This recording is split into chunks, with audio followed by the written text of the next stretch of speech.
Hi, I'm Jacqueline Rinksmeyer with the Greater Medina Chamber of Commerce. And I'm Jared Fry, General Manager of Medina TV and Public Information Officer for the City of Medina. We are pleased to partner with Medina TV with Jared Fry and Matt Homick to bring you this Candidates Forum. Candidates in contested races were invited to participate. The views expressed by the candidates during these candidate forums are not those necessarily of Medina TV or the Greater Medina Chamber of Commerce. The goal of the Candidates Forum is to educate and inform, but you need to take the next step. Vote early at the Board of Elections or in person on November 4th. Thank you for taking the time to be an educated voter. Sit back, relax, and enjoy the 2025 Candidates Forum. Joining us now in studio is Victoria Druley, running for the Medina City School Board of Education. Welcome. Thank you. Thank you for having me. Yeah, it's great to have you. First, why don't you just take a few moments and tell the viewers a little bit about yourself? Absolutely. My name is Victoria Druley. My husband Patrick and I moved to Medina in 2011.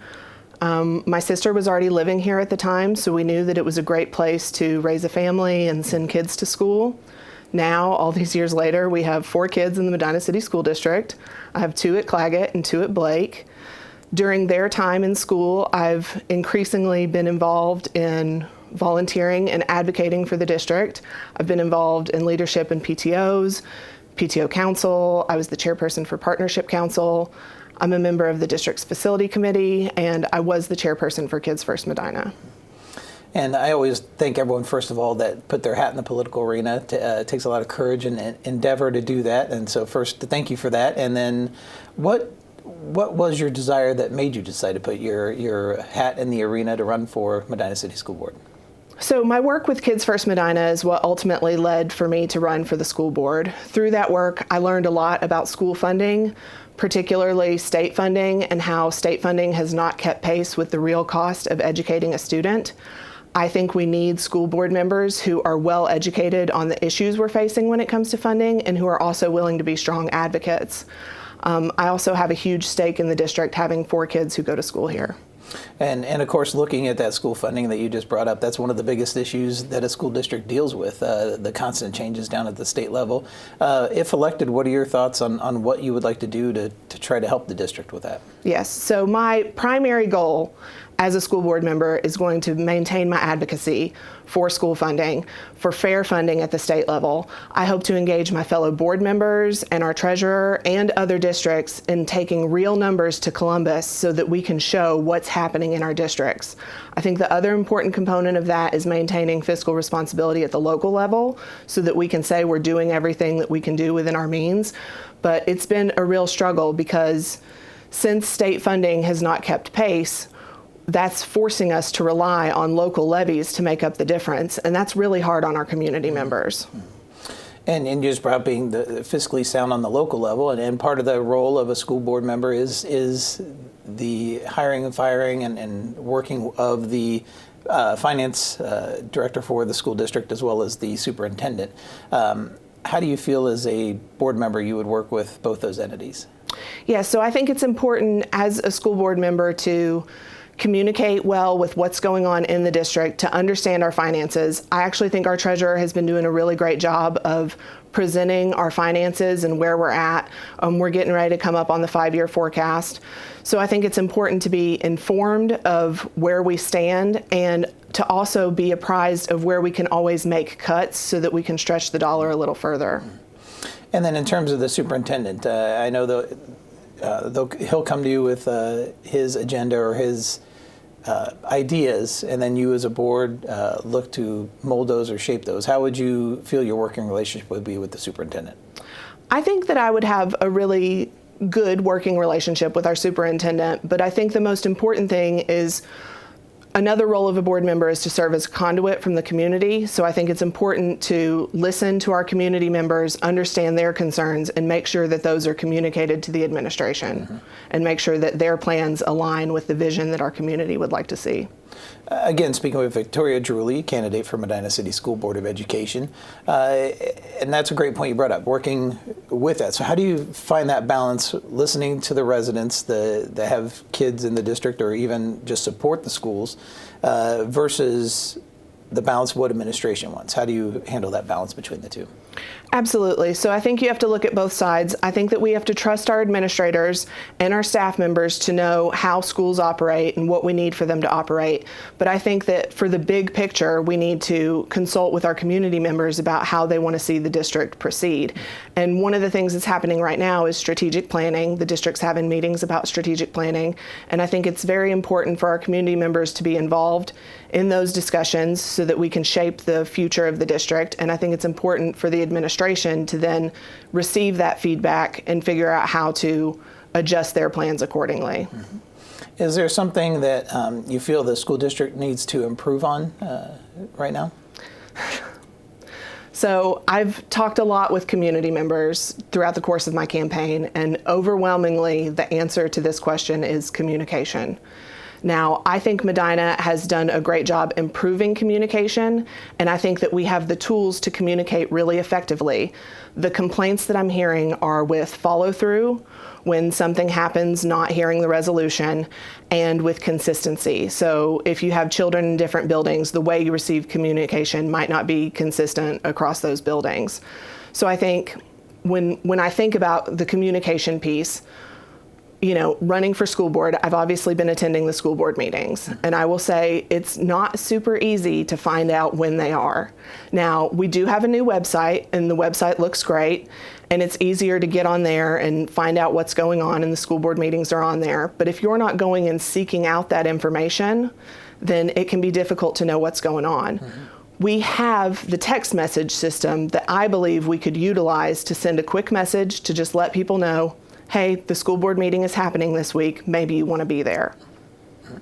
And in terms of if elected to Medina City School Board, what would be one of the first things you'd like to accomplish?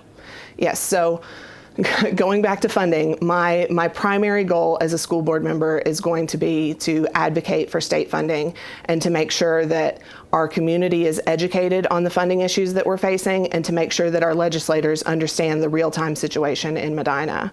I also want to be, you know, an open book for the community. I want people to feel like they can reach out to me with their concerns so that I can take those to the district.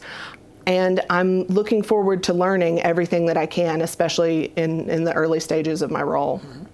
And one of the things with a 5-member school board, of course, not everyone's going to agree on everything. How do you feel you work to reach resolution when you have those controversial times? So I think it's actually better if we don't agree on everything, mm-hmm. because our community at large is not going to agree on everything. So if we don't have the same ideas, it means that we're listening to our constituents and bringing everyone's concerns to the table. And I think that we have to balance how to best meet the needs of the district and the needs of everyone else's perspective. Mm-hmm. Now, if you're elected to the Medina City School Board of Education, what would you feel, I guess, how would you set for that term when it was over that you were successful? I think at the end of my term, if our community at large has a better understanding of school funding, if I have maintained my advocacy for school funding and encouraged our board to pass resolutions and to get more involved, then I would consider that pretty successful. And just a curiosity that hit me from one of your answers earlier, with different children in different buildings, how do you handle the balance if issues come up regarding those buildings versus other buildings? Are you able to keep, I guess, yourself a 30,000 point view there, or how do you look at that? Do you mean the buildings that my children are in? Correct. Specifically? Correct. Oh, that's interesting. I think that I have a very good perspective as a parent, actually, to not be partial, if that's what you're if that's what you're asking. I want to see all students in Medina City schools do well, and I think that the best way that we do that is we have consistency across buildings, and we work to make things more equitable for everyone.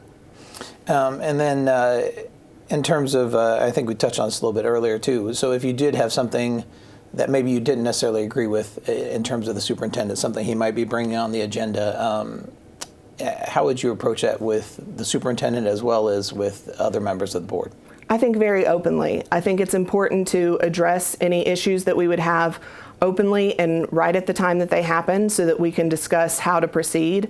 There's also certain circumstances where it may be a misunderstanding of, we just need more explanation or we need more data in order to determine how to move forward. Mm-hmm. And what do you think is probably the biggest thing? I know you touched on it a little bit with the financial side of that, but what do you think is the biggest driving force that a school board should accomplish? I think that, there's the roles with hiring the superintendent and the treasurer, and then making policy and curriculum, which there's a lot of that happening right now. But I really think that the primary focus of the school board should be serving as the conduit for the community and listening to our community members and ensuring that the vision of our schools is the vision that our community has set forth. Great. Again, speaking with Victoria Druley, candidate for Medina City School Board of Education. Now, you talk about the financing side of things, and one of the biggest things that happens in the school district is unfunded mandates, things that get passed down by the state that maybe districts aren't ready for. What are your thoughts there of maybe working with state reps or things like that to try to resolve these issues before it hits the local level? Absolutely, and this is something that I have personally been working on, trying to get ahead of legislation, particularly when it comes to unfunded mandates, because if the state's not going to give us more money for operating costs, then it's going to be very difficult for us to work those into our everyday expenses. So I'm absolutely open to working with our legislators before, after, during, throughout the entire process. Great. Again, Victoria Druley, candidate for Medina City School Board of Education. Well, you've been great answering all my questions. I appreciate your time here, but I want to make sure if there's anything I missed or anything you would like to touch on, I want to give you the opportunity to talk directly with the viewers. Yes, I want to thank everyone who took the time to watch this interview and learn a little bit more about me as a candidate. I bring a commitment to the school board of supporting our students and making sure that they have all of their needs met, and supporting our staff members so that they can fulfill their duty in supporting our students. I will continue to work in advocacy for school funding. I will maintain fiscal responsibility at the local level. One of the great things about Medina is I know so many homegrown Medina residents who grew up and went to college, and then when it was time for them to start a family, they decided to come home to Medina. And I want to maintain the excellence of our school district and our community so that my children make the same choice. If you'd like more information about me or to get in contact, you can visit druleyformedina.com. I hope to earn your vote on November 4th or before. Thank you. Again, Victoria Druley, candidate for Medina City School Board of Education. And Victoria, I want to wish you the best of luck this November. Thank you. Thank you.